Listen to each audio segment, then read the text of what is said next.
சந்தோஷப்பட்டாய். ஹல்லேலூயா. சோர்ந்து போன மாதிரி இருக்கு. நல்லா கைகளை தட்டி ஹல்லேலூயா, ஹல்லேலூயா. வீட்டை வெள்ளம் வந்ததா? வீட்டுக்குள்ள எறினதா? தண்ணீர்கள் கிடக்கிற பொழுது கர்த்தர் நம்மோடு கூட இருக்கிறார். தடிக்கு விழுகிற பொழுது தாங்குகிற ஆண்டவர். ஹல்லேலூயா. இதுவரைக்கும் பாதுகாத்தவர் இனி வரப்போகிற நாட்களிலும் எங்களை தாங்க வல்லமை உள்ளவராய் இருக்கிறார். முடியாது என்கிற இடத்திலே, தாண்ட முடியாது என்கிற அந்த சூழ்நிலையிலும் நம் ஆண்டவராகிய தேவன் கர்த்தராகிய இயேசு கிறிஸ்து தாண்ட பண்ணுகிறவராய் இருக்கிறார். செங்கடலை பிளந்து வழி நடத்துகிற ஆண்டவராய் இருக்கிறார். யோர்தானை குவியை செய்கிற ஆண்டவராய் இருக்கிறார். அந்த பெரிய சமுத்திரத்தை பிளந்தவர் நம் கதாநாயகன் ஆண்டவராய் இயேசு. உங்களோடு இருக்கிறார், என்னோடு இருக்கு. இந்த உலகத்தில் எங்களுக்கு வேற கதாநாயகன் ஒருவரும் இல்ல. யாரு சொல்லுங்க? இயேசு. சிரிச்சு கொண்டு சொல்லுங்களேன், இயேசு, இயேசு. இப்பொழுது அழுகிற நீங்கள் நகைப்பீர்கள், சிரிப்பீர்கள். கர்த்தர் உங்கள் வாழ்க்கையில பெரிய காரியங்களை செய்வார். ரைட். 1 ராஜாக்கள் 2 ராஜாக்கள் 18வது அதிகாரத்தில் 1 தொடக்கம் 3 நாங்கள் பார்த்து கொண்டு வருகிறோம். எசேக்கியா ராஜாவின் வாழ்க்கை முறையை நாங்கள் கவனித்து கொண்டு வருகிறோம். அவருடைய வார்த்தை கூடாக. எத்தனை பேர் வார்த்தைக்காக ஜெபிச்சு வந்தவங்க? ஜெபிச்சிங்களா? அந்த பழக்கமே இல்லை பிரதர். ஜெபிச்சிங்களா? ஹல்லேலூயா. முதலாவதாக எசேக்கியா ராஜாவிலே இருந்த ஒரு குணாதிசயம் நாங்கள் கற்றுக்கொண்டோம். சொல்லுங்க பாப்போம், சொல்லுங்களேன், சத்தமா சொல்லுங்க. தெரியாதா? செம்மையான இருதயம். பாத்தீங்களா? போன 2 கிழமை இதை குறித்து தான் படித்தோம். செம்மையான இருதயம் உள்ளவனாயிருந்தார். 2வது பார்த்தோம் 18:4 அவர் ஆட்சிக்கு வந்த பின் மேடைகளை தகர்த்தார்.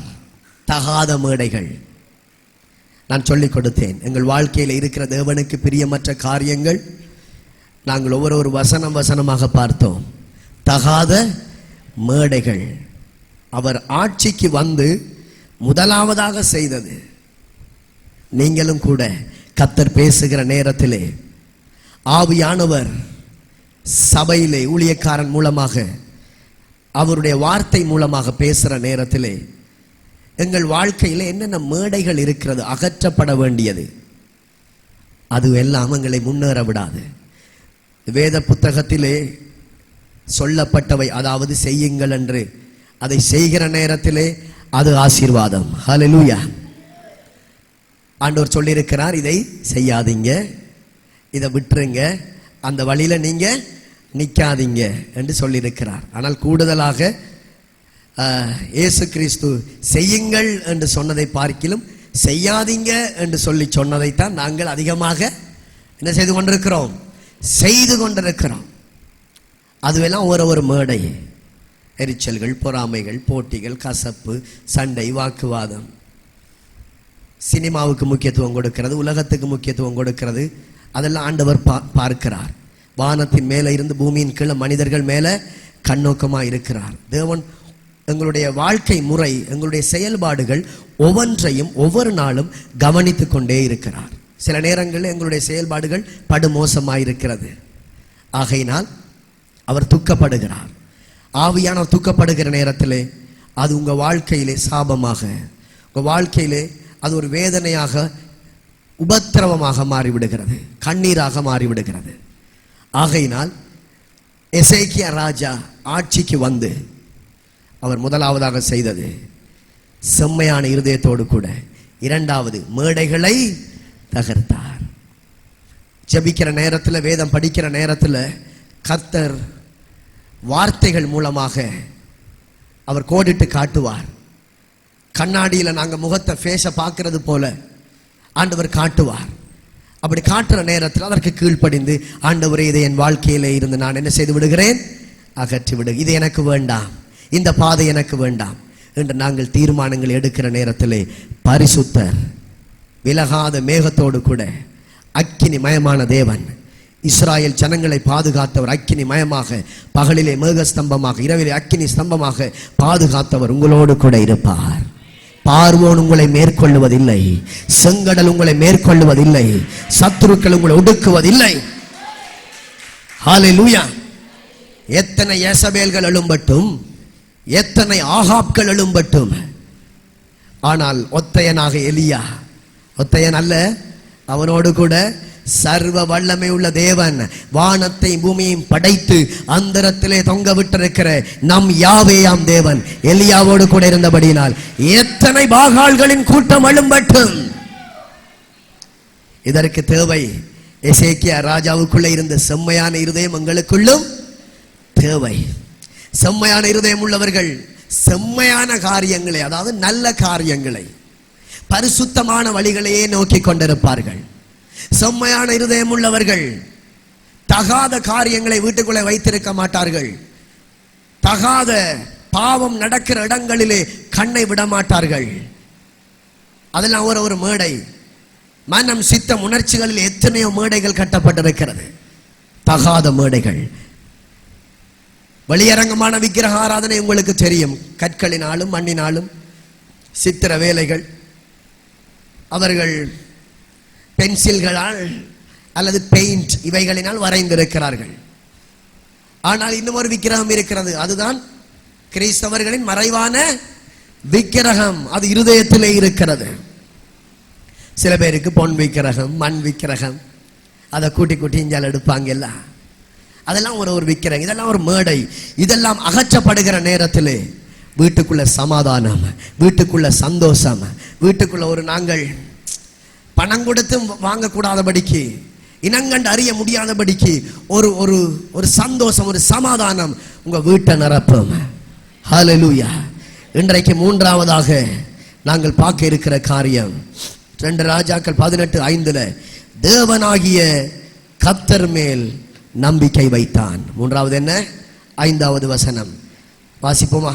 2 ராஜாக்கள் 18:5 அவன் இஸ்ரவேலின் தேவனாகிய கர்த்தரின் மேல் வைத்த நம்பிக்கையிலே, என்னவாம்? வைத்த நம்பிக்கையிலே அவனுக்கு பின்னும் அவனுக்கு முன்னும் இருந்த யூதாவின் ராஜாக்களில் எல்லாம் அவனை போல் ஒருவனும் இருந்ததில்லை. அண்டர்லைன் பண்ணுங்க. அவன் தேவனை நம்பினது போல அவனுக்கு முன்னிருந்த பின்னிருந்த ராஜாக்கள் ஒருவரும் என்ன செய்யலையாம்? அவரை போல, எசேக்கியாவை போல தேவனை நம்பல. அப்ப தேவனாகிய கர்த்தர் மேல் எசேக்கியா என்ன செய்தார்? நம்பிக்கை வைத்திருந்தார். அதான் நாங்கள் பார்க்கிறோம், அசீரியா ராஜா சனஹெரிப் அடிக்கடி வந்து இந்த ஜூதா பட்டணத்துக்குள்ள வந்து அடிக்கடி தொந்தரவு படுத்துவது வழக்கமாக இருந்தது. நீங்கள் அந்த அதிகாரத்தை வீட்டுக்கு போய் வாசித்து பாருங்கள். இவர்களுடைய மிரட்டலுக்கு பயந்து அவனுடைய படை தலைவன் ரப்சாகே என்று சொல்லி அழைக்கப்படுகிறது படைத்தலைவன், வீட்டுக்கு போய் வாசித்து பாருங்கள். அடிக்கடி மிரட்டல் விடுவது, அடிக்கடி மிரட்டல், உன்னை கொல்லுவேன், உங்களை அழிப்பேன். சில நேரத்தில் வந்து சிறைப்பிடித்து கொண்டு போய் விடுவார்கள். இஸ்ரேல் ஜனங்களும் அதில் வாசிக்கிற நேரத்தில் இஸ்ரேல் ஜனங்களும் சில நேரத்தில் முரண்டு பிடிப்பார்கள், தேவனுடைய சத்தத்திற்கு கீழ்ப்படியாமல். அடிக்கடி இந்த சனஹெரிப், இந்த அசீரியா ராஜா அடிக்கடி சுரண்டி கொண்டே இருந்தார். ஒரு தடவை அவனுடைய படைத்தலைவனை அனுப்பி தேவனாகிய கர்த்தரின் நாமத்தை கூட தூசிக்கிறதை அந்த அதிகாரத்திலே நான் வாசித்தேன். கர்த்தருடைய நாமத்தை தூசித்தால் சும்மா விடுவாரா? இல்லை. பார்க்கிற பொழுது ஏசாயா என்கிறதான தீர்க்கதரிசியின் இடத்திலே அங்க போய் சொல்றாங்க. அவர் சொல்லுகிறார், தேவனுடைய நாமத்தையா தூசித்தான். தொடர்ந்து பார்க்கிற நேரத்தில் அந்த சனஹெரிப், அந்த அசீரியா ராஜா அவர்கள் இருக்கிற இடத்துல ஆண்டவராகிய தேவன் தூதனை அனுப்புகிறார். இவங்க யுத்தமே பண்ணல. தூதன் போய் காலையில் எழுந்து பார்க்கிறாங்க. காக்கிறவர்கள், அந்த அரண்மனையை காக்கிறவர்கள், முன்னாக நின்ற படையினர்கள் ஆமி தலைவர்கள் முழு பேரும் அந்த இடத்திலே மரித்தவர்களாக, செத்த பிரேதங்களாக கிடக்கிறார்கள். இதற்கெல்லாம் ஒரே காரணம், எசேக்கியா தேவனை நம்பினார், செம்மையான இருதயத்தோடு இருந்தார். அகற்ற வேண்டிய காரியங்கள், அதான் மேடைகள் என்று சொன்னேன், அகற்ற வேண்டியவைகளை அகற்றினார். கர்த்தர் உங்களுக்காக சுத்தம் பண்ண வேண்டுமா? கர்த்தர் உங்களுக்காக வழக்காட வேண்டுமா? நீங்க முதலாவது ஒரு மேடையை நீங்கள் அகற்ற வேண்டும். அதுதான் மாமிசம். என்னது? மாமிசம். நான் என்கிற ஆணவத்தில் நாங்கள் எழும்பி எத்தனையோ தடவை மாம்சத்தில் எழுந்து நின்று நாங்கள் தோத்து போயிட்டோம். அதெல்லாம் ஒரு மேடை, அது தகர்க்கப்பட வேண்டும். எசேக்கியாவை போல கர்த்தரை நம்பினால், அகற்ற வேண்டியவைகளை அகற்றினால், நாங்க போய் கத்தியோட பட்டயத்தோட மாம்சத்தில் யுத்தம் பண்ண தேவையில்லை. ஏனென்றால் மாம்சத்தோடும் இரத்தத்தோடும் போராட்டம் என்னது இல்லை.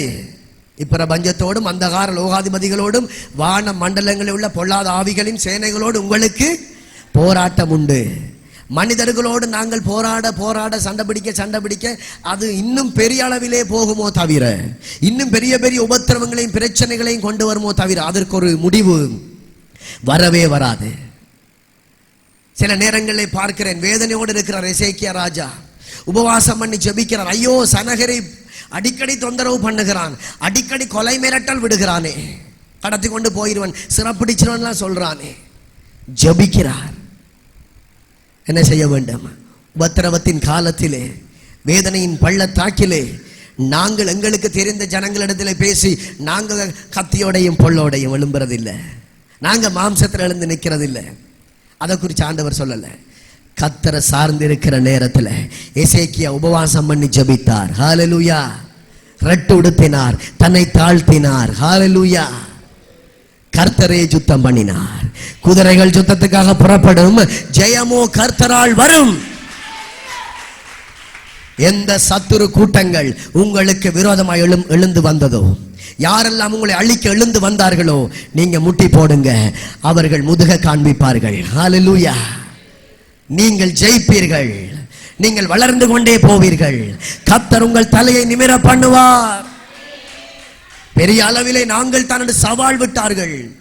ஒரு நேரம் வந்து தலைவன் சவால் விடுகிறான், அந்த படை தலைவன், உன் தேவனாலும் ரட்சிக்க முடியாது. என்ன சொல்லுகிறார்?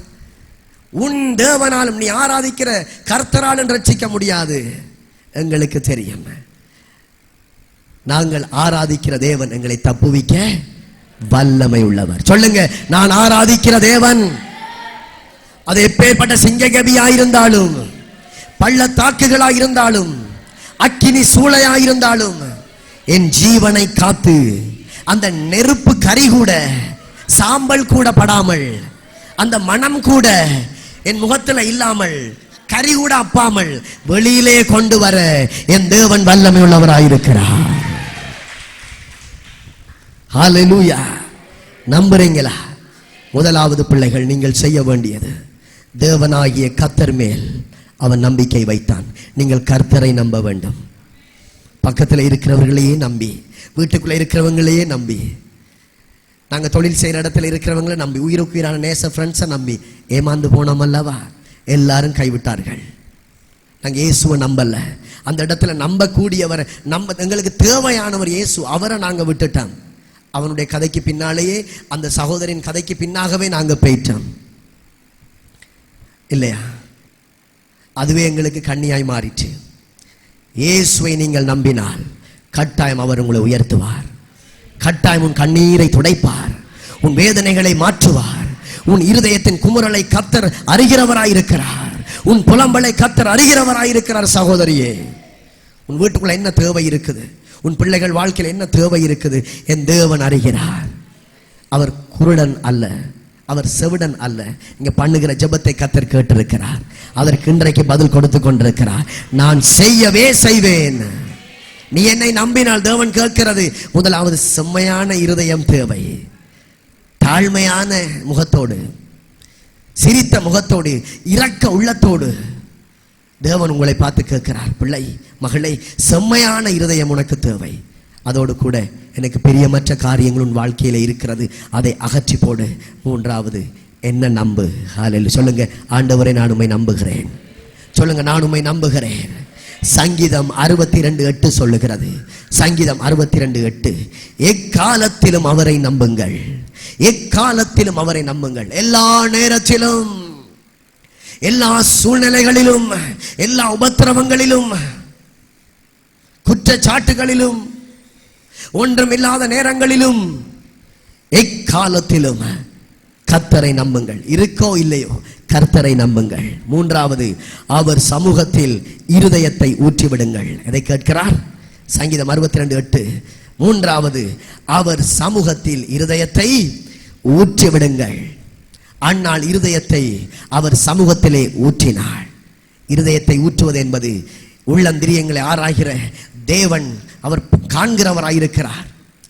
எங்களுடைய வாழ்க்கை நடைகள் எல்லாமே பரிசுத்தமாய் அவர் விரும்புகிறது போல இருக்க வேண்டும். அதுதான் இருதயத்தை ஊற்றுவது. இன்னும் ஒன்று, இருதயத்தை ஊற்றுவது என்பது இருதயத்தில் யாருக்கும் இடமில்லை. இருதயத்தில் எந்த பொருள் ஆசையோ, எந்த பணத்தாசையோ, எந்த விதமான ஒரு காரியத்துக்கு அழிந்து போகிற காரியங்களுக்கு இடமில்லை.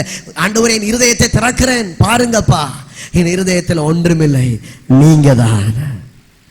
உம்மை நம்பி வந்தேன் ஏசையா. ஊழிய பாதைக்கு, இந்த ஊழியத்திற்கு உம்மை நம்பி வந்தேன் ஏசப்பா. நான் என்னுடைய வலக்காலை எடுத்து வைத்தது எந்த மனுஷனை நம்பி அல்ல, உம்மை நம்பி வந்தேன் ஆண்டவரே, உம்மை நம்பி வந்தேன். அவர் சமூகத்தில் இருதயத்தை ஊற்றி விடுங்கள்.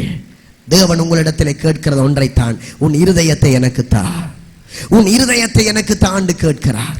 வாசல் படியிலே நின்று தட்டுகிறார். மகளே, கதவை திறப்பாயா, நான் உன்னோடு போஜனம் பண்ண விரும்புகிறேன், நான் உன்னோடு வாழ விரும்புகிறேன், உன் குடும்பத்தில் நானும் ஒரு ஆளாக சேர விரும்புகிறேன். ஐஸ்வர்ய சம்பன்னர் எங்கள் குடும்பத்தோடு இணைந்தால் அந்த வாழ்க்கை எப்படி இருக்கும், எப்படி சந்தோஷமா இருக்கும், எவ்வளவு சமாதானமா இருக்கும். அவருக்கு நாங்கள் இடம் கொடுக்கலையே, செம்மையான இருதயம் இல்லையே, அகற்ற வேண்டியவைகளை இன்னும் அகற்றலையே, துக்கத்தோடு இருக்கிறார். அவர் கைவிட்டாரா? இல்லை. இளைய குமாரன் தகப்பன் வீட்டில் இருந்த அந்த கெட்ட குமாரன் போனது போல அவன் துன்மார்க்கமாய் வாழும்படி தகப்பனிடத்தில் சொத்துக்களை கேட்டு வாங்கி கொண்டு அவன் போயிட்டான். ஆனால் தகப்பனோ துக்கத்தோடு, என் மகன் எப்பொழுது வருவான், என் மகள் எப்பொழுது வருவாள் என்று ஏங்கிக் கொண்டே இருந்தார். அதே முகத்தோடு கூட, அதே துக்க முகத்தோடு ஆண்டவராகிய இயேசு கிறிஸ்து, என் மகன் வருவானா, என்னை விட்டு தூரம் போயிருக்கிற என் மகள் வருவாளா என்று கர்த்தர் ஏங்கிக் கொண்டே இருக்கிறார். ஹல்லேலூயா, ஹல்லேலூயா. அவர் கைவிட மாட்டார். மனிதர்கள் தான் பிழை செஞ்சா தள்ளி விட்டுருவாங்க. ஆனால் இயேசு அப்படி அல்ல. நீங்க பிழை செஞ்சாலும், நீங்க அவரை தள்ளி விட்டாலும் அவர் தள்ளி விடுறவர் அல்ல, வேதனையோடு நிற்கிறார். அதற்காகத்தான் இவ்வளவு பிரயாசப்பட்டார். இயேசு என்கிற பெயரில் இந்த உலகத்துக்கு வந்தது உங்களை தள்ளிவிடவா? சொல்லுங்க, தள்ளிவிடவா? வருத்தப்பட்டு பாரம் சுமக்கிறவர்களே எல்லாரும் வாங்க. என்னட்ட வாழ்க்கை இருக்குது, என்னட்ட ஆசீர்வாதம் இருக்குது, ஆனா முறையும் இருக்குது, சில ஷெட்யூல் இருக்குது. அதை நீங்க பின்பற்ற நேரத்தில் அதை உங்கள் கையில வாரி இறைப்பேன், அது உங்க கையில நான் கொடுப்பேன், நீங்கள் சந்தோஷமாக இருப்பீர்கள். மூன்றாவது, தேவன் நமக்கு அடைக்கலமாக இருக்கிறார். சங்கீதம் 62:8, எக்காலத்திலும் அவரை நம்புங்கள். மூன்றாவது, அவர் சமூகத்தில் இருதயத்தை ஊற்றிவிடுங்கள். அன்னாள் தேவனுடைய ஆலயத்தில் இருதயத்தை ஊற்றின பொழுது அவள் வேண்டுதலை கர்த்தர் கேட்டார். ஹல்லேலூயா. இருதயம் ஊற்றப்படும். அதற்கு அடையாளம் இன்னும் ஒன்று, எங்களுடைய கண்களினாலே அவரை துதிக்கிற நேரத்தில் இன்றைக்கு பார்த்தேன், சிலர் முன்னாக நின்று சில குழந்தைகள் அழுது கர்த்தரை ஆராதிக்கிறதை, இருதயத்தை உடைத்து நொறுங்குண்ட இருதயம் உள்ளவர்களை கர்த்தர் நோக்கி பார்க்கிறார். நொறுங்குண்ட இருதயம் உள்ளவர்களை கர்த்தர் நோக்கி பார்க்கிறார். கண்ணீரை தூத்திலே வைத்து நன்மை செய்கிற ஆண்டவராயிருக்கிறார். மூன்றாவது, தேவன் நமக்கு அடைக்கலமாக இருக்கிறார். ஹல்லேலூயா. வாக்கு கொடுத்தவர் அப்படிப்பட்டவர். வாக்கு மாறுகிறவரா? வாக்கு மாறுகிறவரா? வாக்கு கொடுத்தவர் வாக்கு மாறிடார். சொல்லுங்க, ஆண்டவரே, நான் உம்மை நம்பி இருக்கிறேன், நீங்க தான் வாக்கு கொடுத்திருக்கிறீங்க, நான் உன்னோடு இருப்பேன் உலகத்தின் முடிவு பரியந்தம், இதோ சதா காலங்களிலும் நான் உன்னோடு கூட இருக்கிறேன் என்று திருவுளம் பற்றினது நீங்க தான் அப்பா. நீங்க வாக்கு கொடுத்துட்டீங்க. நீர் வாக்கு மாறாத தேவன். ஹல்லேலூயா. வாக்கு மாறாத தேவன். மூன்றாவது, எரேமியா 17வது அதிகாரம். எரேமியா 17வது அதிகாரம் 8 தொடக்கம் 5 வாசித்தால், மனுஷர் மேல் நம்பிக்கை வைப்பவர்கள் சபிக்கப்பட்டவர்கள். அந்த வசனம் சொல்லுகிறது, மனுஷனை நம்புகிறவன் சபிக்கப்பட்டவன். இதுவரைக்கும் மனுஷனை நம்பி மனிதனின் காலில் விழுந்து ஒரு ஆளையே பார்த்து பார்த்து பார்த்து பார்த்து நாங்க இருந்து சபிக்கப்பட்டு, ஐயோ இப்ப தருவன், அப்ப தருவன், அடுத்த வருஷம் தருவன், அடுத்த கிழமை தருவன், அப்படியோ நாட்கள் ஓடி எத்தனையோ ஆண்டுகள் போய்விட்டதே. மனுஷனை நம்பி நம்பி அவன் காலிலே விழுந்து விழுந்து என் வாழ்க்கை சபிக்கப்பட்டு, நாங்களும் மற்ற முயற்சி எடுத்த பாடு இல்லை, ஒரு ஆளையே நம்பி கொண்டிருக்கிறது. அது பிள்ளைகள். ஆண்டவர் உங்களோடு பேசுகிறார். அப்பப்ப ஆண்டவர் சில நபர்களை கொண்டு வருவார், அப்பப்ப அவருடைய உதவி கரங்களை நீட்டுவார். ஆனால் எந்த நாளும் நாங்கள் உதவியை எதிர்பார்க்க கூடாது. கர்த்தரை சார்ந்திருக்கிற நேரத்திலே அவர், நீங்களும் கூட அவரை சார்ந்திருக்கிறது மாத்திரமல்ல, நீங்களும் செயல்பாடுகளிலே கிரியை இல்லாத விசுவாசம் செத்தது. நாங்களும் கிரியைகளில் பிரயாசப்படுகிற நேரத்திலே கையின் பிரயாசங்களை ஆசீர்வதிப்பேன் என்று சொல்லி சொன்ன தேவன் கட்டாயம் ஆசீர்வதிப்பார், கட்டாயம் உங்களை உயர்த்துவார். ஓவராக மனுஷனை நம்பாதீங்க. கடைசியாக அவன் உங்களுக்கு எதை தெரியுமா வர வைப்பான்? கண்ணீரை. கடைசியில் அவன் தள்ளி விடுவான் குழியில. நான் சொன்னதான், அது முடிஞ்சுது, அது அந்த காலங்கள் முடிஞ்சு. அப்படியாண்டு ஏதோ ஒரு சுத்தலை போட்டு விடுவார்கள் இல்லையா? கர்த்தரை நம்புகிறவன் செழிப்பான். ஹல்லேலூயா. 3வது, மாம்சத்தை புயபலமாக்கி கொண்டவர்கள் சபிக்கப்பட்டவர்கள். மாம்சத்தை, தங்களுடைய சரீரத்தை மாத்திரம் நம்பி இருக்கிறவர்கள் என்ன செய்யப்பட்டவர்கள்? சபிக்கப்பட்டவர்கள். 3வது, கர்த்தரை விட்டு விலகுகிற இருதயம் உள்ள மனுஷன் என்னவாம்? சபிக்கப்பட்டவன். 1வது, மனுஷரை நம்புகிறவன் என்னவாம்? சபிக்கப்பட்டவன். மற்றது மாம்சத்தை புயபலமாய் கொண்டவன் சபிக்கப்பட்ட, அதாவது தன்னுடைய சரீரத்தை, தனக்கு இருக்கிற வேலையை அல்லது தனக்கு இருக்கிற தகுதியை நம்புகிறவன், அல்லது ஏதாவது ஒரு பதவி கிடைத்தால் அதையே நம்பிக்கொண்டிருக்கிறது சபிக்கப்பட்டவன். மற்றது கர்த்தரை விட்டு விலகுகிற இருதயம் உள்ள மனுஷன். இதுதான் மெயின், அண்டர்லைன் பண்ணுங்க. கர்த்தரை விட்டு விலகுகிற இருதயம் உள்ள மனுஷன் என்ன செய்யப்பட்டவன்? சபிக்கப்பட்டவன். ஆசீர்வாதங்கள் இருக்கலாம், நன்மைகள் இருக்கலாம், வெகுமதிகள் இருக்கலாம், ஆனால் கொஞ்சம் கண்களை மூடி ஒரு நிமிடம் ஆராய்ந்து பாருங்கள். நான் எந்த இடத்திலே நிற்கிறேன்? நான் ஆண்டவரோடு வாழ்கிறேனா, கர்த்தருக்குள் வாழ்கிறேனா, அல்லது கர்த்தருக்கு வெளியில நிற்கிறேனா? அவருடைய கட்டளைகளுக்கு கீழ்ப்படுகிறேனா, அவர் சத்தியத்துக்கு கீழ்ப்படுகிறேனா, அல்லது வெளியில நிற்கிறேனா, அல்லது நான் யாரை நம்பிக்கொண்டிருக்கிறேன்? உங்களுடைய மனசாட்சி உங்களுக்கு விடை கொடுக்கும், பதில் கொடுக்கும். மனசாட்சி உங்களை திருத்தட்டும், உங்க மனசாட்சி உங்களை திருத்தட்டும். மனசாட்சி ஒரு ஆள், அதற்கு இடம் கொடுங்க, அதை அந்த சொல்ல கேளுங்கள். ஹல்லேலூயா. அப்படியானால் நீங்கள் மனுஷனை நம்பி இருந்தால், உலகத்தை நம்பிக்கொண்டிருந்தால், கர்த்தரை நீங்க நம்பாமலுக்கு அவரை விட்டு விலகின வாழ்க்கை வாழ்ந்து கொண்டிருந்தால், வேதம் சொல்லுகிறது சபிக்கப்பட்டவர்கள். சபிக்கப்பட்டவர்களால் ஆசீர்வாதமாய் வாழ முடியாது பிள்ளைகள். சபிக்கப்பட்டவர்களால் முன்னேற முடியாது. சபிக்கப்பட்டவர்களால் வெளிச்சம் கொடுக்க முடியாது. சபிக்கப்பட்டவர்களால் வழிகாட்ட முடியாது. சபிக்கப்பட்டவர்களால் மற்றவர்களை வழிநடத்த முடியாது. சபிக்கப்பட்டவர்களால் கடன் கொடுக்க முடியாது. நாங்கள் வாங்கிக் கொண்டே வாங்கிக் கொண்டே வாங்கிக் கொண்டே கை நீட்டிக்கொண்டே கடன் மேல கடன், கடன் மேல கடன், கடன் மேல கடன் வாங்கிக் கொண்டே கடைசியில் ஜீவன் போகும் வரைக்கும் எத்தனையோ பேர் கடன் வாங்கி வாங்கி அதை கொடுக்க முடியாதபடி நிர்வாகம் இல்லாமலுக்கு தங்கள் ஜீவனையே விட்டிருக்கிறாங்க. எத்தனை ஆண்டுகள்! கர்த்தரை விட்டு விலகுகிற இருதயம் உள்ள மனுஷன் சபிக்கப்பட்டவன். நான் சொல்லல, வேதம் சொல்லுகிறது. இயேசு கிறிஸ்து உங்களை நேசிக்கிறபடி நான் சொல்லுகிறார். எந்த வழியில நிக்கிறீங்க? ஓடி வா வாலிபனே, ஓடி வா. தாயே தகப்பனே, ஓடி வாங்க. நீங்க போகிற பாதை பிழை, நீங்க நிக்கிற பாதை பிழை என்று ஆண்டவர் மனதுருக்கத்தோடு உரைக்கிறார். வந்துருங்க. உன்னை காக்க நான் இருக்கிறேன், உன்னை ஆசீர்வதிக்க நான் இருக்கிறேன் என்று ஆண்டவர் சொல்லுகிறார். அடுத்தது பாருங்க, 6வது வசனம். அவன் பாழ் நிலத்தில் உள்ள புதரை போல் இருப்பான். பாழ் நிலம் ஒன்றுக்கு உதவாது, வறண்ட நிலம், ஒன்றுமே இல்லாத ஒரு வெறுமையான நிலம். பாழ் நிலத்தில் உள்ள புதரை போல் இருப்பான். 2வது, செழிப்பு வரும்போது அதை காண மாட்டான். செழிப்பு வரும். யாரை குறித்து சொல்லப்படுது? கர்த்தரை விட்டு விலகுகிற இருதயமுள்ள மனுஷனை குறித்து சொல்லப்படுது. அவன் பாழ் நிலத்தில் உள்ள புதரை போல் இருப்பான். அது நல்லா வருமா? நல்லா வருமா? நல்லா வராது. செழிப்பு வரும்போது ஆசீர்வாதம் வரும், நன்மைகள் வரும். ஆனால் அதை அவன் என்ன செய்ய மாட்டான்? காண மாட்டான். அவனுக்கு பக்கத்தாலேயே அது போகும், அதை காண மாட்டான். ஆனால் எசேக்கியா ராஜா போல செம்மையான இருதயத்தோடு அகற்ற வேண்டியவைகளை அகற்றி மேடைகளை தகர்த்து தேவனுக்கு பிரியமாய் வாழ்கிற பொழுது கட்டாயம் பக்கத்தால் அல்ல, அது எங்களுக்குள்ளேயே வந்துடும். ஹல்லேலூயா. எங்க வீட்டுக்குள்ளேயே வந்துடும். வந்து பார்த்துட்டு போகாது, அது எங்களோடைய வந்து நின்றும். ஆமேன். எங்களோடைய வாழும். என்னது? நன்மையும் கிருபையும். அடுத்தது பாருங்க, யாரும் வசிக்க முடியாத உவர் நிலம், அதான் பாலை வனத்தில் உள்ள வறண்ட இடங்களிலும் குடியிருப்பான்.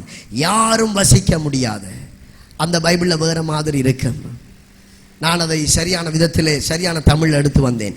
யாரும் வசிக்க முடியாத, யாரும் வாழ முடியாத உவர் நிலத்திலும் பாலை வனத்தில் உள்ள வறண்ட இடங்களிலும் குடியிருப்பான். யாரை குறித்து சொல்லப்படுகிறது? கர்த்தரை விட்டு பின்வாங்கி போகிற மனுஷர்கள், ஆண்டவரை விட்டு தூரம் போகிற மனுஷர்கள், மாம்சத்தை தங்கள் புயபலமாய் கொண்டவர்களை குறித்து வேதம் சொல்லுகிறது. நான் சொல்லவில்லை. உலகத்தையே நம்பிக்கொண்டிருக்கிறவர்களை குறித்து சொல்லப்படுகிறது. நான் சொல்லவில்லை. வறண்ட இடங்களிலே, பாழ் நிலத்திலே ஒன்றும் விளையாது. வறட்சியான நிலங்களிலே ஒன்றும் விளையாது. நீரூற்று யாரு? ஆண்டவராகிய இயேசு கிறிஸ்து. அவர் அண்டை வாங்க. இதுவரைக்கும் படகுக்கு வெளியே நின்றது காணும். நோவா எதற்காக பிரயாசப்பட்டு கொண்டிருக்கிறார்? உங்களை காக்கும்படியாக. பேழை கட்டப்பட்டு கொண்டிருக்கிறது. 40 நாள் மழை பெய்ய போகுது. ஏறுங்க, பேழைக்குள்ள ஏறுங்க, படகுக்குள்ள வாங்க. ஏறினவர்கள் தப்பினார்கள். மிருகங்கள் சொல்லு கேட்டது ஏறியது. நோவாவும் அவன் குடும்பமும் பேழைக்குள்ளே ஏறினார்கள், தப்பினார்கள். அதே போல இன்றைக்கு அந்த படகுதான் நம் ஆண்டவராகிய இயேசு கிறிஸ்து உங்களை அழைக்கிறார். இயேசு உங்களை அழைக்கிறார். இயேசு உங்களை அழைக்கிறார். ஏறுங்கள். வெளியிலே நின்றது போதும், இதோ வருவேன் என்று சொல்லி சொன்னார். வரத்தான் போகிறார். சமீபமாக நிற்கிறார். தட்டி கொண்டிருக்கிறார். ஏறுங்கள். வெளியிலே நின்றது காணும். ஜீவன் பாதுகாக்கப்பட வேண்டுமா? ஆசீர்வதிக்கப்பட வேண்டுமா? எங்களுடைய சந்ததியையும் சந்ததியின் சந்ததியை நாங்கள் பார்க்க வேண்டுமா? நாங்கள் ஏற வேண்டிய இடத்துல ஏறி விட வேண்டியவைகளை எங்களுடைய கால் பட்டு கொண்டிருக்கிற நிலத்துல, அதுதான் தகர்க்கப்பட வேண்டிய காரியங்கள். நிலத்தில் படக்கூடாது. நிலம் என்றால் நான் அது வேற காரியத்துக்கு ஒப்பிடுகிறேன். தேவனுக்கு பிரியமற்ற காரியம். இந்த நிலத்தை குறித்து சொல்லவில்லை. ஏறுங்கள் படகுக்குள்ள. கர்த்தருடைய கரம் உங்களோடு இருக்கிறது. ஹல்லேலூயா, ஹல்லேலூயா. யாரும் வாழ முடியாத உவர் நிலத்திலும் பாலை வனத்தில் உள்ள வறண்ட இடத்திலே கூட இருப்பான். அடுத்த பாருங்க, 7வது வசனம் சொல்லுகிறது, கர்த்தரை நம்புகிற மனுஷன் பாக்கியவான். ஹல்லேலூயா. கர்த்தரை நம்புகிற மனுஷன் பாக்கியவான். கர்த்தரை நம்புகிற மனுஷன் பாக்கியவான். பாக்கியவான் என்றால் சொல்ல தேவையில்லை. அநேக ஆசீர்வாதங்களை கர்த்தர் அவனுக்கு வைத்திருக்கிறார். அநேக வெகுமதிகளை கர்த்தர் வைத்திருக்கிறார். எத்தனை பேர் அவரை நம்புறீங்க? எத்தனை பேர் இயேசுவை நம்புறீங்க? எத்தனை பேர் விசுவாசிக்கிறீங்க? 8வது வசனம் சொல்லுகிறது, தண்ணீர் அண்டை நாட்டப்பட்டவன் யாரு? கர்த்தரை நம்புகிறவன். தண்ணீர் அண்டை நாட்டப்பட்டவன். 2வது அந்த வசனம் சொல்லுகிறது, கால்வாய் ஓரமாக வேர்களை விடுகிறவன். கால்வாய் ஓரத்துல தண்ணீர் அண்டை நிற்கிற மரம் எப்படி வளரும்? செழிப்பாய் வளரும். இப்ப சொல்லுங்க, இந்த ஆவிக்குரிய காரியத்திலே, இந்த கிறிஸ்தவ வாழ்க்கையிலே கால்வாயது? கால்வாயது தண்ணீர் எது? அவருடைய வார்த்தை. இதோடைய ஒட்டி கொண்டு நிக்கிற நேரத்தில் செழிப்பாய் வளர்வீர்கள். ஹல்லேலூயா. நம்புறீங்களா? அடுத்தது சொல்ல போறோம். தீர்க்க தரிசனமாய் எடுத்துக்கொள்ளுங்கள். உஷ்ணம் வருவதை காண மாட்டான். உஷ்ணம் வருவதை, கட்டும் வெக்கை அது வரும், ஆனால் அது அவனுக்கு அது என்ன செய்யாது? தெரியாது. கர்த்தரே கூட பிடிச்சு கொண்டிருப்பார். ஆமென்.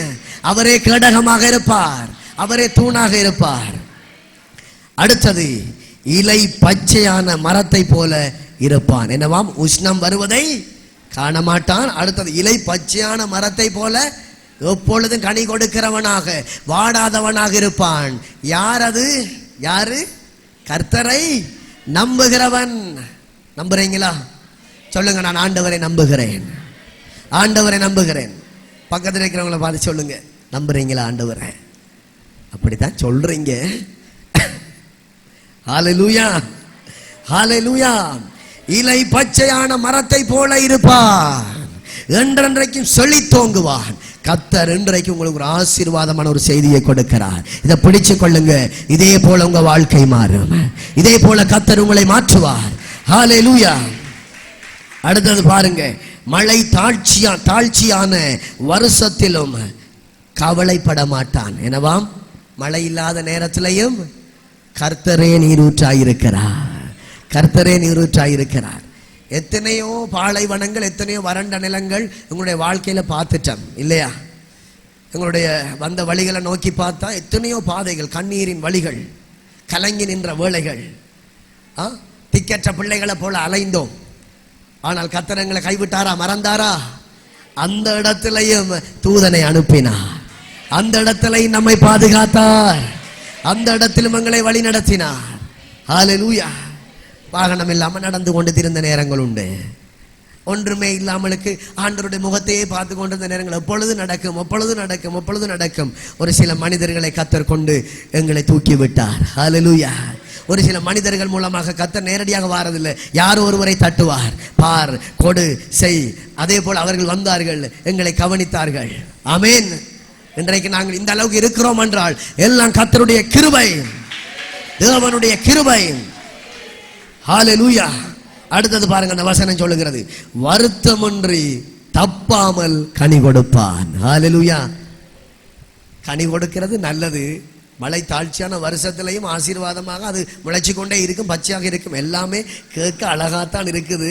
வருத்தமின்றி தப்பாமல் என்ன செய்வானாம்? கனி கொடுப்பான். ஆனா எங்க நிக்க வேணும்? எங்க நிக்கணும்? வாய்க்கால்கள். பாடுவோமா? வாய்க்கால்கள் ஓரத்திலே நடப்பட்ட மரம், என் வேர்கள் தண்ணீருக்குள் இலையுதிரா மரம் நான். பாடுங்க எல்லாரும், எல்லாரும். வாய்க்கால்கள் ஓரத்திலே நடப்பட்ட மரம் நானே, என் வேர்கள் தண்ணீருக்குள் இலையுதிரா மரம் நான், என் வேர்கள் தண்ணீருக்குள் இலையுதிரா மரம் நான். வருத்தமின்றி தப்பாமல் கனி கொடுப்பான். யாரு கனி கொடுக்க போறாங்க எதிர்காலத்துல? ஹல்லேலூயா. வருகிற வருஷம் 2025 கர்த்தர் பெரிய காரியங்களை செய்ய போகிறார். கர்த்தர் பெரிய அதிசயம் உங்கள் வாழ்க்கையில செய்ய போகிறார். ஆனால் நீங்க செய்ய வேண்டியது, இதுவரைக்கும் அங்கங்க தண்ணி இல்லாத இடத்துல நின்றதெல்லாம் காணும், அதெல்லாம் தூக்கி எறிஞ்சிட்டு வாய்க்கால்கள் ஓரத்துல தண்ணீர் உள்ள நிலத்துல நாங்க வருகிற பொழுது, ஹல்லேலூயா, கர்த்தர் பெரியவராக, ஆசீர்வதிக்கிறவராக, செழிக்க பண்ணுகிறவராக உங்களோடு கூட நிலைத்திருப்பார். கர்த்தரை நம்புகிற பிள்ளைகளின் வாழ்க்கை சந்தோஷமாக மாறும். ஹல்லேலூயா. யோவான் 16:20, யோவான் 16:20, நீங்கள் அழுது புலம்புவீர்கள், உலகமோ என்னவாம்? சந்தோஷப்படும். நீங்கள் துக்கப்படுவீர்கள், உங்கள் துக்கம் சந்தோஷமாய் மாறும். இப்ப பாருங்க, நீங்கள் அழுது புலம்புவீர்கள். நீங்கள் அழுது புலம்புகிற நேரத்திலே, கண்ணீர் நேரத்திலே, அது இந்த நேரமாகவும் இருக்கலாம், அது இன்றைக்காகவும் இருக்கலாம். அழுது புலம்புகிற நேரத்தில் பக்கத்தில் இருக்கிறவங்க உங்களை பார்த்து ஏளனம் பண்ணலாம், பக்கத்தில் இருக்கிறவங்க உங்களை பார்த்து சிரிக்கலாம். ஆனால் வேதம் சொல்லுகிறது, நீங்கள் துக்கப்படுவீர்கள், உங்கள் துக்கமோ சந்தோஷமாய் மாறும். அப்படியோ கண்ண மூடி ஆமென் என்று சொல்லுங்க. என் துக்கம் சந்தோஷமாய் மாறும், என் துக்கம் சந்தோஷமாய் மாறும், என் துக்கம் சந்தோஷமாய் மாறும்.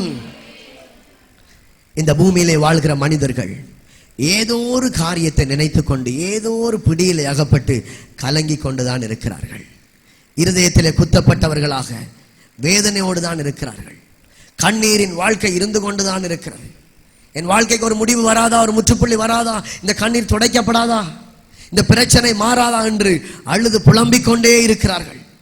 என் துக்கத்தை யார் மாற்றுவா, என் வேதனை யார் மாற்றுவா, இந்த பிரச்சனைக்கு ஒரு முடிவு வராதா, ஏங்கிக் கொண்டே இருக்கிறார்கள். ஆண்டவர் சொல்லுகிறார், நீங்கள் துக்கப்படுவீர்கள், ஆனால் உங்கள் துக்கம் சந்தோஷமாய் மாறும்.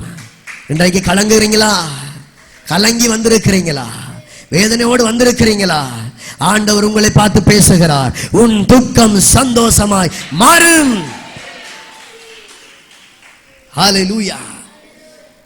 சிலருக்கு கடன் பிரச்சனை, அது ஒரு துக்கம். குழந்தை பாக்கியம் இல்லை, அது ஒரு துக்கம். சிலருக்கு தங்களுக்கு தாங்களே ஏதோ ஒரு பிரச்சனையில் அகப்பட்டு, ஐயோ ஏன் நான் இதுல கை போட்டேன், ஏன் நான் இதுல சிக்குண்டேன், அது ஒரு துக்கத்தில் இருக்கிறார்கள். சிலருக்கு மனைவியை குறித்த துக்கம், கணவரை குறித்த துக்கம், வேலையை குறித்த வியாபாரத்திலே துக்கம், இல்லையா? பல துக்கங்கள், பல வேதனைகள் ஆட்டிக்கொண்டுதான் இருக்கிறது இந்த உலகத்திலே. சிலருக்கு ஒழுக்கம் கெட்ட பிள்ளைகள் இருக்கிறாங்க. ஐயோ, எவ்வளவுதான் புத்திமதிகளை சொன்னாலும் என் மகன் திருந்துறானே இல்லையே, அது ஒரு துக்கம்.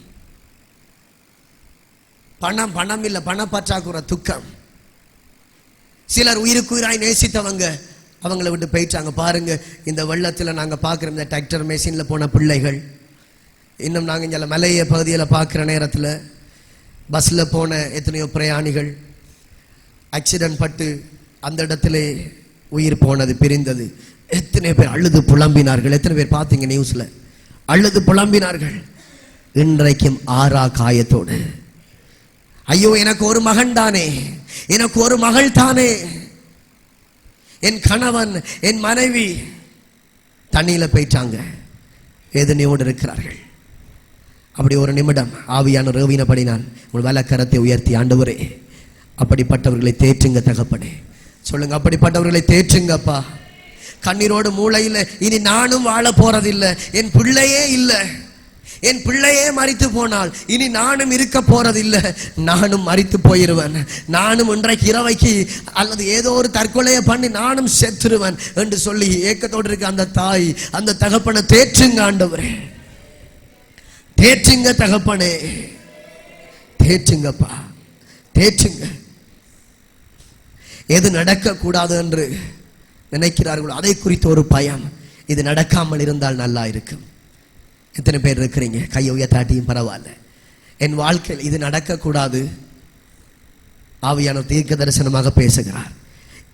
எதிர்காலத்தில் இது நடக்காமல் இருந்தால் நல்லா இருக்கும் என்று சொல்ற உன் கதறலை கர்த்தர் காண்கிறார், உன் இருதயத்தை கர்த்தர் காண்கிறார். சகோதரியே, சகோதரனே, ஒன்றுக்கும் கலங்காதே, அது நடக்காது, அது நடக்காது.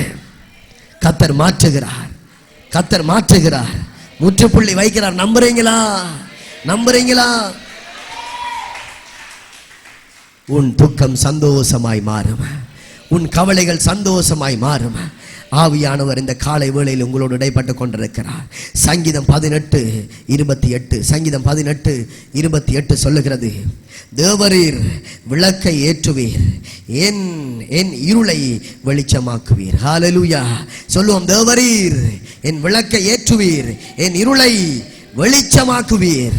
நீதிமொழிகள் 3:6 சொல்லுகிறது, உன் வழிகள் எல்லாம் அவரை நினைத்துக்கொள், அப்பொழுது அவர் உன் பாதைகளை செவ்வைப்படுத்துவார். என்னவாம்? உன் வழிகள் எல்லாம் நீரூற்றை நினைத்துக்கொள். எசேக்கியா ராஜா கர்த்தரை நினைத்தார். எசேக்கியா ராஜா தேவனை நம்பினார், கர்த்தரை சார்ந்திருந்தார், அகற்ற வேண்டியவர்களை அகற்றினார். சனகரிப் ராஜா, அசீரியா ராஜா வந்து மிரட்டல் விட்டார். அந்த மிரட்டலுக்கு அஞ்சவில்லை, அவர்கள் சொல்லுக்கு கீழ்ப்படியவும் இல்லை. ஆனாலும் தேவனுடைய மனிதன், அவன் எவ்வளவற்றுக்கு ஒடுக்கப்பட்டானோ, எவ்வளவற்றுக்கு பயமுறுத்தப்பட்டானோ, அவ்வளவற்றிற்கு அவன் உண்மையாயிருந்தான், தேவனோடு இருந்தான், மாம்சத்தில் எழும்பவில்லை. கர்த்தர் அவனுக்காக யுத்தம் பண்ணினார். ஹல்லேலூயா. நீங்க மாம்சத்தில் எழும்பினா உங்களுக்காக யுத்தம் பண்ண முடியாது. ப்ளீஸ் அதை மட்டும் செய்யாதீங்க. நீங்க எழுந்து யுத்தம் பண்ற நேரத்தில் ஆண்டவர் அப்படி சில பேரோட ஆண்டவர் பேசுகிறார். மாம்சத்தில் எழும்பினது காணும். ஆண்டவருக்கு இடத்தை கொடுங்க. நாங்கள் அவங்களே குத்தம் சொல்லி அவங்களே நாங்கள் ஒரு பிடியாம ஒரே கதைச்சு கொண்டிருக்கிறத விட கர்த்தரை சார்ந்திருக்கிற நேரத்தில் அவர் சுத்தம் பண்ணட்டும். அவருக்கு இடத்தை கொடுங்க. ஆமேன். அவருக்கு நேரத்தை கொடுங்க. அவர் தான் நீதியுள்ள நியாயாதிபதி. நீதியுள்ள நியாயாதிபதி. லூக்கா 3:4 பள்ளங்கள் எல்லாம் நிரப்பப்படும். லூக்கா 3:4 பள்ளங்கள் எல்லாம் நிரப்பப்படும். சகல மலைகளும் குன்றுகளும் தாழ்த்தப்படும். கோணலானவைகள் செவ்வையாகும், கரடானவைகள் சமமாகும். ஹல்லேலூயா. அப்படி எடுத்துக்கொள்ளுங்க. கோணலானவைகள் செவ்வையாகும், நேராகும், கரடானவைகள் எல்லாம் என்ன சமனா மாறப்போகுது. இதுவரைக்கும் கோணலா இருந்துட்டு, இதுவரைக்கும் ஒரு செவ்வ ஒரு நேர் இல்லாம ஒழுங்கில்லாம இருந்துட்டு, கர்த்தர் வார்த்தையை அனுப்பி குணப்படுத்துகிற ஆண்டவர் இந்த காலை வேளையிலே ஆசீர்வாதத்துக்குரிய வார்த்தையை அனுப்புகிறார். பேசிக்கொண்டிருக்கிற நேரத்திலே வார்த்தை இருபுறமும் கருக்குள்ள பட்டயமாக செதுக்க வேண்டியவளை செதுக்கி, கொத்த வேண்டியவளை கொத்தி அங்கே நேராக்கி கொண்டிருக்கிறதை நான் பார்க்கிறேன். நம்புறீங்களா? விசுவாசிக்கிறீங்களா? கர்த்தர் உங்கள் முன்னாக செல்கிறார். கர்த்தர் உங்கள் முன்னே செல்கிறார். ஏசாயா 35:1-4 வனாந்தரம் செழிப்பாகும், லீபனோனின் மகிமை போல கர்த்தரின் மகிமை காணப்படும். வீட்டை போய் நீங்க அதை முழுசா வாசிங்க. நான் தேவையானதை மாத்திரம் எடுத்து கொண்டு வந்திருக்கிறேன். வனாந்தரம் செழிப்பாகும், லீபனோனின் மகிமை போல கர்த்தரின் மகிமை காணப்படும். தளர்ந்த கைகளை திடப்படுத்தி தள்ளாடும் முழங்கால்களை பலப்படுத்துங்கள். ஆமேன். என்னவாம்? தளர்ந்த கைகளை திடப்படுத்தி தள்ளாடும் முழங்கால்களை பலப்படுத்துங்கள். இது நான் சொல்லவில்லை, ஆண்டவர் சொல்லுகிறார். இதுவரைக்கும் தளர்ந்து போய் இருந்துட்டீங்க. இதுவரைக்கும் நம்பிக்கை இல்லாம ஒரு தாழ்வு மனப்பான்மையோடு இருந்துட்டீங்க. வேணாம், எழும்பி நில்லுங்கள். கர்த்தர் உங்கள் பக்கமாக வருகிறார். இயேசு உங்கள் பக்கமாக வருகிறார். அடுத்தது பாருங்க. மனம் பதறுகிறவர்களே, நீங்கள் பயப்படாதிருங்கள், திடன் கொள்ளுங்கள். நீதியை சரிக்கட்ட தேவன் வருவார். அவர் வந்து உங்களை ரட்சிப்பார். ஆமேன். மனம் பதறுகிறவர்களே, நீங்கள் பயப்படாத. நெஞ்சில கை வச்சு சொல்லுங்க, இதுவரைக்கும் பதறிட்டேன், இனி நான் பதற மாட்டேன், திடன் கொள்ளுகிறேன். சொல்லுங்கள், திடன் கொள்ளுகிறேன். நீதியை சரிக்கட்ட தேவன் வருவார். அவர் உங்களை என்ன செய்வார்? தள்ளி விடுவாரா? ரட்சிப்பார். ஆமேன்.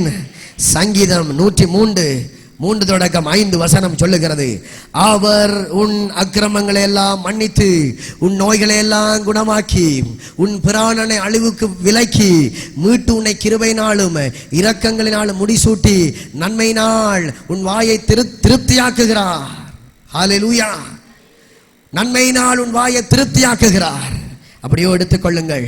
சங்கீதம் 128:5 கர்த்தர் சீயோனில் இருந்து உன்னை ஆசீர்வதிப்பார். நீ ஜீவன் உள்ள நாளெல்லாம் எருசலேமின் வாழ்வை காண்பாய்.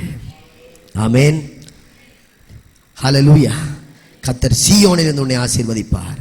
அடுத்தது பாருங்க. நீ உன் பிள்ளைகளின் பிள்ளைகளையும் இஸ்ரவேலுக்கு உண்டாகும் சமாதானத்தையும் காண்பாய். சொல்லிட்டாரா? வாக்கு கொடுத்தார், வாக்கு மாறுறவரா? இப்படி 2 கையை உயர்த்துங்க.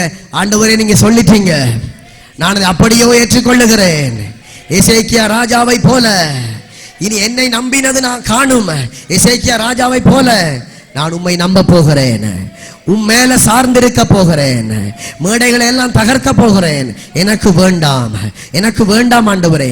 அருவருப்புகள் வேண்டாம், அசூசிகள் வேண்டாம். நீர் வெறுக்கிற காரியங்களை நானும் வெறுக்கிறேன். நீ தள்ளி விடுகிறதை நானும் தள்ளி விடுகிறேன்.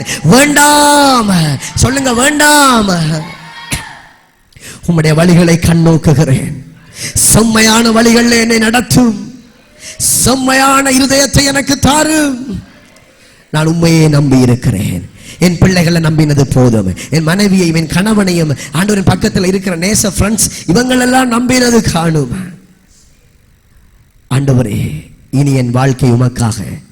என் நம்பிக்கை நீர்தான், என் எதிர்காலமே நீர்தான். அப்படி எழுந்து நின்று ஒப்புக் கொடுக்கலாம்.